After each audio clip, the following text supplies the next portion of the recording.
What's up, Saberlight? Just finished episode 5, Rings of Power. It is a great episode. It's probably the best one of the season. I'm loving watching the actor who plays Celebrimbor because he does not meet a good end. The Silmarillion, I mean, it's... the actor who's playing him is doing a phenomenal job of that. Fuck, what have I done?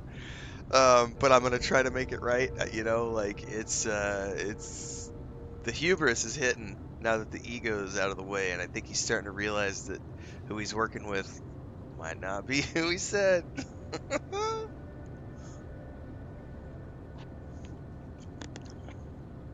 Well, and also I'll give credit to Charlie Vickers because in season 1 when he played Halbrand, I was kind of like meh, you know, because he was playing Halbrand, and none of us knew.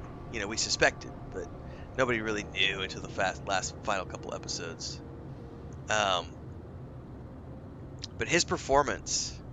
So Chris is behind. She watched episode 3, I think 2 nights ago.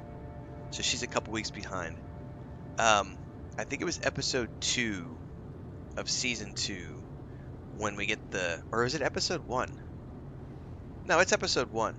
Sorry, just from the first get-go in episode 1, when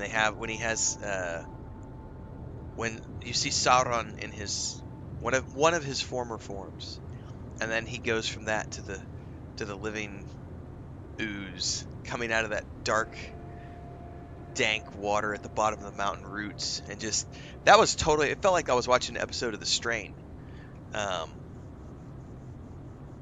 and the tentacles come out and grab the rat, and like, and then it like crawls its way up through the dark of the mountains, and it's eating centipedes and rats and all these different things all the way up, and then it tumbles down the mountainside and slumps on the road in a vaguely humanoid little slob, and then that cart comes by with the old lady in it, and the cart wheel rolls over it, and it goes up into the back of the wagon, and then the wagon stops, and you hear the scream, and then it pans back around as the horse is running off, and you get this shot of bare feet, and it pans up, and it's Halbrand, and you're like, oh shit.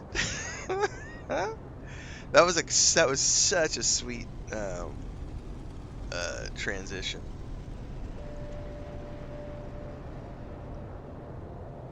Yeah, Celebrimbor is yeah, that's gonna be. I'm hoping that they at least use that as a reference point, even if they don't, you know, even if it's just symbolic. Um, I hope they show that. Bullywogs asks, "What about Tom Bombadil? Not a bit odd in the timeline?" I don't think so. I think they're playing fast and loose with the lore. It's kind of like asking, "Well, why was Arwen at the ford in Peter Jackson's films?" Who gives a shit? Like, like I watch adaptations these days, um, just to have fun. And I think it's cool that we finally got a version of Tom Bombadil, even if it's, you know, not something we know that he did. Um, well, there's rumors that he's Eru himself, that he's literally, you know, God in humanoid form, or at least you know, an avatar of that deity, that entity, wandering the earth from the beginning of time. There is that theory. So who knows? Now you got sidetracked on Rings of Power stuff. I will always talk Tolkien. Always. Hang on, I need some nuts.